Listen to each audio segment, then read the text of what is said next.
Good morning all of you. Last व्हिडिओमध्ये आपण Gaju the बफेलोचे question number 7पर्यंत पाहिलेले आहेत. आता हा जो पुढचा क्वेश्चन आहे आन्सर द फॉलोइंग, हे क्वेश्चन आता आपण या व्हिडिओमध्ये डिटेलमध्ये पाहणार आहोत. तर नंबर 8चा क्वेश्चन आहे answer the following. Do you think children and Gaju needed a bath and Y? तुम्हाला असं वाटतं का मुलांना आणि गजू जी बफेलो होती तिला आंघोळीची गरज आहे का, आणि असेल तर का? याचा आन्सर मी पुढे सांगणार आहे.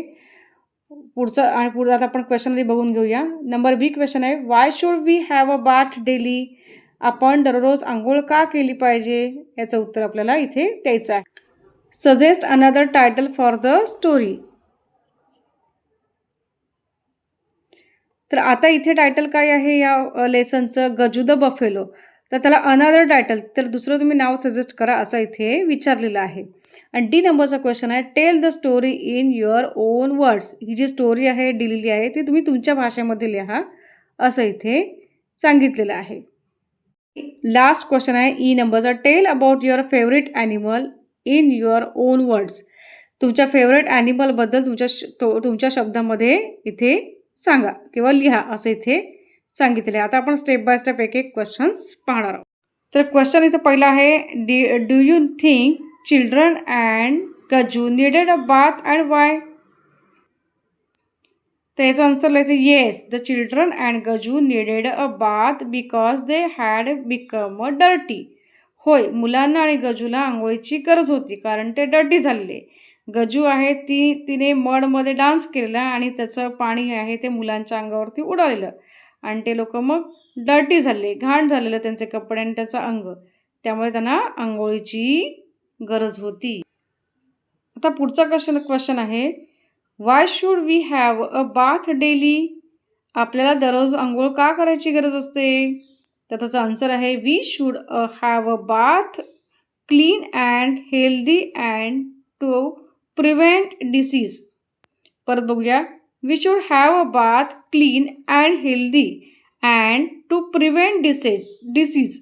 आपल्याला दररोज आंघोळ करायची गरज असते कारण आपण स्वच्छ राहिलं पाहिजे. स्वच्छ राहिल्यामुळे आपण हेल्दी राहतो आणि आपले प्रिव्हेंट म्हणजे डिसीज म्हणजे आजारांना आपण दूर ठेवू शकतो. त्यामुळे आपण दररोज आंघोळ केली पाहिजे. आता पुढचा क्वेश्चन आहे सी नंबरचा, suggest another title for the story.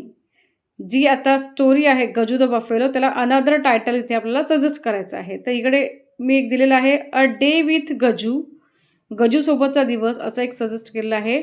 And Gaju and his friend, Gaju आणि त्याचे मित्र असं हे एक दिलेलं आहे.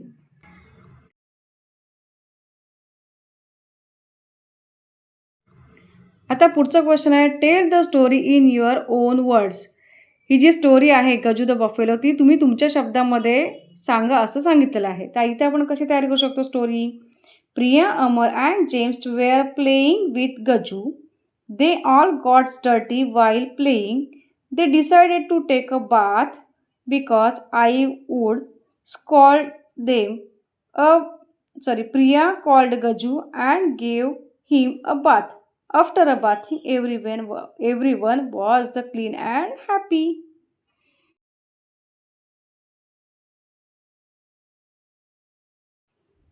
आता ई नंबरचा क्वेश्चन आहे, tell about your favourite animal in your own words.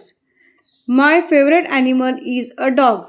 It is loyal, friendly and intelligent. Dogs help and protect people. I love playing with dogs and taking care of them. आता इथे डॉगबद्दल आपण जे आहे ते favourite animal इथे सांगितलेलं आहे आणि त्याच्या संदर्भात आपण लिहिलेलं आहे. तर याच्याऐवजी आपण कॅटबद्दल लिहू शकतो किंवा अदर ॲनिमल जर आपल्याला आवडत असेल, एलिफंट वगैरे, तर त्या संदर्भात पण आपण इथे शॉर्टमध्ये लिहू शकता. ठीक आहे. तर आता आपले गजू द बफेलो याचे लेसन्स पार्ट 2मध्ये या व्हिडिओमध्ये झालेले आहेत. पार्ट 1मध्ये आधीचे जे क्वेश्चन्स आन्सर आहेत, आपण हे जे व्हिडिओ आहेत ते रिसाईट करा जेणेकरून तुम्हाला समजायला सोपं जाईल. जे मराठीमध्ये इझिली ट्रान्सलेट करून सांगण्याचा प्रयत्न केलेला आहे. थँक्यू.